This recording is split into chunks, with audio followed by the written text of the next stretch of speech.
We're watching the same story play out across every generation: exhaustion, financial strain, disconnection, and the quiet question: what's happened to us? And speaking of this, stay with me because this episode isn't just about inflation, loneliness, or polarization. It's about a culture at its emotional breaking point. Grab a cup of your favorite beverage, turn up the volume because we are discussing what rarely gets discussed, at least not in the way it should. And remember, this is for educational and entertainment purposes only. Please do your own research. We've been conditioned to keep pushing. But what happens when the system, the dream, or even our coping mechanisms stop working? And you know that feeling when you've been standing in the grocery aisle lately, staring at prices that make no sense anymore, trying to calculate what you actually can afford this week. And you're checking your bank account twice, maybe three, four, five times because something always seems to have disappeared. And when you look around your neighborhood, you notice small things. The quiet strip malls that used to be there that have for lease signs on them now, maybe a business that's went out of business, a local business, even maybe a larger one, the help wanted signs that no one seems to be answering. And you start to wonder, what are you doing wrong? What's happening? What are we doing wrong? But you're not imagining it. You're not lazy, you're not crazy. The truth is the country's nervous system is fried. We're living through a kind of invisible collapse, one that doesn't always make headlines because it's not that explosive. It's usually more quiet. It's the exhaustion that sits just beneath and behind most of the eyes that you will see. It's the mental load of juggling three jobs, perhaps, and still coming up short. It's the silent panic when you realize everything is costing more, but you're earning the same, and even in some cases, less. And the data is backing it up. Antidepressant use in the United States is at a record high. It's up more than 40% since 2020. Household debt just hit 18 trillion, the highest in history. And public trust, especially in government or media, even in corporations, has dropped to levels we haven't seen in generations. We're not just burned out individually, is what I'm saying. We're collectively on edge. Like the entire country is holding its breath, waiting for something to give. Once upon a time, we used to ask the question when all these things were happening: what's wrong with me?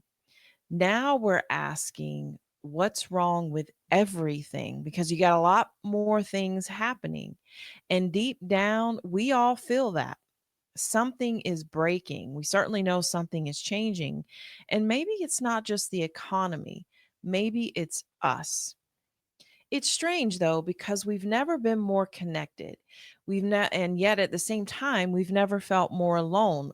We pull out our phones, our computers, our laptops, our tablets, we scroll, we swipe, we consume information, and we get 1,000 tiny hits of dopamine a day, sometimes even more, and still we feel empty. One reason why we feel empty is because our brains weren't built for this. We weren't designed to process a constant flood of headlines, opinions, outrage, and ads before we've even had our coffee. Every scroll is training our nervous system to expect more stimulation, more crisis, more noise. And the cost? A constant hum of anxiety that never turns off. Now, if you were to ask the experts, they would call this dopamine fatigue. That's the burnout of your brain's reward system. But on a deeper level, it's something else. It's what we're experiencing now is a collective learned helplessness because this goes beyond the individual. When the world keeps changing faster than we can adapt, when every headline feels like bad news, then we stop believing anything we can do actually will change our reality. Because you see, we used to believe in a formula. If you work hard, If you're kind and you save a little bit of money, then you might find some success. Somehow things would work out. But that formula stopped working and no one told us what to do next. So, what did we do? We just kept grinding. We worked harder, longer hours. We kept quiet, convincing ourselves that maybe if we just stay positive or we push through, it'll click again, right? Somehow it'll just work out. But that constant pushing is breaking us, along with all those headlines. What you're feeling then is what we refer to as this nervous system exhaustion. That is a body that's stuck in fight or flight and has been there for far too long, and it's collective. So we're all waking up already tense. We're going to bed still worrying about those headlines or other things in our lives. And in between, we're trying to perform, we're trying to be normal. We're trying to perform some sort of normalcy, pretending it's fine while your body is screaming that it's actually not. So we're all living through what I would call an emotional pandemic no one wants to really name. And the burnout isn't just about work, it's also about meaning because we seem to have lost the why behind our effort. And when effort loses meaning, life starts to feel like survival, not not really living, certainly not with any joy. This is what I mean when I say the country's nervous system is fried. We've been conditioned to chase certainty in an age where all we're really seeing around us is uncertainty. There's a lot of chaos going on, but maybe the truth is more about the fact that we're not actually broken because some of us feel that way, is that we're just overstimulated, overworked, and overdue for some honesty because we've spent years trying to fix this burnout with self care, productivity hacks, empty optimism. And yes, some of those things do work. Yes, they do. But you have to be willing to do the work. And the first criteria is being honest with yourself, with what you're thinking and what you're feeling, and actually how you're doing. Because you see, suppression, if you're suppressing things inside, that's energy, and every time we lie to ourselves to get through the day, then your brain is going to activate those stress pathways. So it's going to start expressing cortisol, adrenaline, etc. That's that fight or flight we talked about earlier. Chronic suppression becomes what the experts call somatic fatigue. So your body begins to feel heavy. Have you felt that feeling? Anxious or even numb. But honesty, so naming some truth, releases that energy and it gives the nervous system permission to stand down. That's why a lot of people go out and simply say, I'm not okay, or even therapy does this, or even confessing something does this. And you feel a sense of relief. It's a type of regulation that's happening within your system. Now, here's the thing. Well, let's just say, but here's the thing. Even when we do that, even when we're being honest, it doesn't always fix that ache. So we need to be clear with that because this isn't just about your story or my story. This is everyone's story right now playing out in real time all around us. And you probably can feel it in every conversation that almost happens, in every I'm fine, and you know that perhaps that person isn't or you're not. The silence is what you are really hearing, even though they're speaking words. And the cost of that silence, it's everywhere right now. So it's the dad who worked 40 years and still can't afford to retire. It's the mom juggling two, maybe three jobs and has kids that she barely sees. It's the college grad who did everything right and still had to move back home because they couldn't find a job.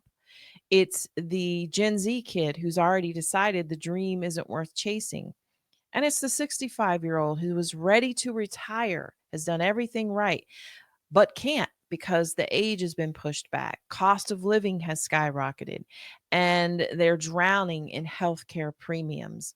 Different ages, different lives, same exhaustion. This isn't different generations, though, failing separately. It's one nation quietly unraveling together, and then we're pretending that everything is normal or everything's going to go back to the way it was. So maybe it's time that we stop whispering about that to look at then what this burnout is, because essentially that's what's happening to all of us, most of us, is really costing us in families, friendships, futures, and in the fragile belief that things will somehow get better. Because if we finally see the cost, maybe you will finally be able to start to change what's being spent in your life. And the funny thing is, the world feels so big and broken right now that we forget healing doesn't have to be. We think it has to look like changing everything, right? Starting movements, rewriting laws, fixing what's out of reach. But most days, it starts smaller than that and simpler. It can start with checking on your elderly neighbor, with choosing compassion when you can't understand someone's struggle instead of rushing to judge it. It could start with giving what you can, not out of guilt, but out of grace. It's also learning when to pause before we react, because I see a lot of that out there, and I'm sure you do as well. But we need to learn sometimes to be able to pause before we react, to ask ourselves, is this anger really helping, or is it just some sort of noise? This doesn't mean silence, though, by the way. We still need to stand when standing matters. We still speak when speaking is necessary, but maybe we do it with a little bit more intention, with clarity instead of chaos, with empathy instead of our egos, because not every battle deserves our energy, and not every silence means surrender either. Maybe the point isn't to fight everything that feels wrong, but to protect what still feels right. So, before we keep talking about what's breaking out there, let's talk about what it's doing to us in here, in our lives, in our homes, and the spaces between us. When you strip away the headlines, the hashtags, the chaos, what you're left with are people, real people trying to stay afloat in ways that don't always make sense from the outside.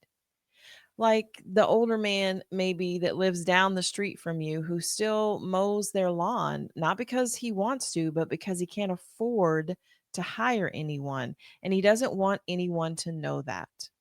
Or the single dad who skips meals so his kids, they don't have to skip meals, and they don't feel any difference. The retired teacher who thought she'd be coasting along to retirement, but now works at a grocery store because her pension doesn't stretch in this economy like it used to. Or the young mother out there, the young woman juggling rent, student loans, and a sense that no one prepared her for a future that keeps moving the goalpost. They all look different, and they're all from different generations, but the exhaustion that they feel underneath, it's the same language. And I remember something that my mom used to say, and a lot of people used to say this too shall pass. But for a lot of people, it hasn't. It just morphed into a different shape, from financial worry to emotional fatigue, from loneliness to quiet resentment, from maybe hope to survival mode. And so the cost of that isn't just about money or time. It's the little things. It's patience disappearing in conversations, and I'm sure you've seen this. It's kindness drying up in public spaces, and I know you've seen this. It's the way we stop making eye contact, stop asking how someone's really doing because we don't know what to do if they actually answered honestly. And here's the part that still, and I should say actually, but here's the part that still gives me hope. And maybe it will for you too.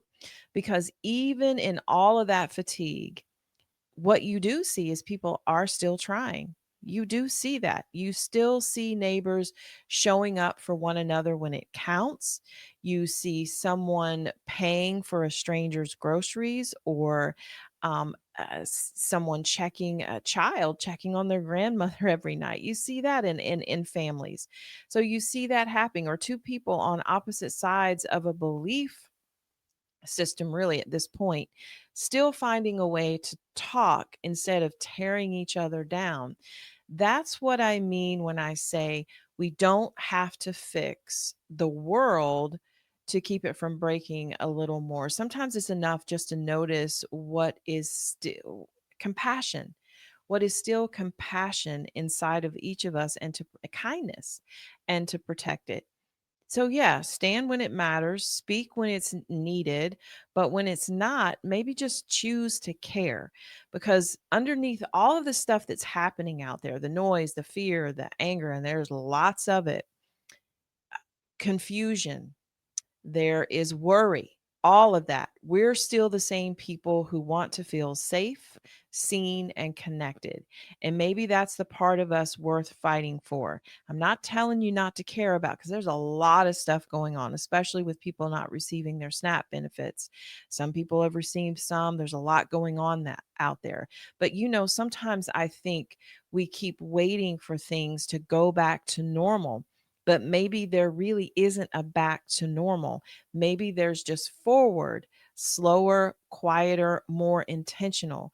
Because what if healing isn't some destination that we're all racing toward, but something we build together in real time, right where we are, in the conversations that we decide to have, in the kindness we offer without needing credit for it, and in the patience that we give ourselves and others when the day just feels really heavy. We've been through so much uh, all around us in the past few years as people, as a country, and I don't think anyone really escaped unchanged. And maybe that's not all bad, because cracks will let light in, right? And if you look closely, you can see it. You can see the light in small things. You can see the beauty in small things, the laughter that still sneaks in, the hand that still reaches out to people who need it. And I think there's a hope that refuses to die, even when maybe you're not feeling it right now. So, tonight or tomorrow or whenever you listen to this, take a moment to look around you. Check on someone who might be fading in silence. Say something kind, even if it feels uncomfortable or awkward. And again, you need to stand when it matters, but don't forget to rest when it doesn't. We can't fix everything all at one time, but we can start making the world a little gentler to live in, because in the end, maybe it's not about who's right or what's broken, but about remembering that we're all still here, we're all still trying, still connected, even in the chaos. And if this episode reminded you of something or someone, maybe that's a little nudge. Check on them, send the message, wave to the neighbor you've been meaning to. Little things like that still matter, because even when everything is feels uncertain, and it certainly does right now, kindness still costs the same, and it's worth more than ever. And if you made it this far with me, thank you. I know your time is important. And until next episode, take care of your mind, body, and soul.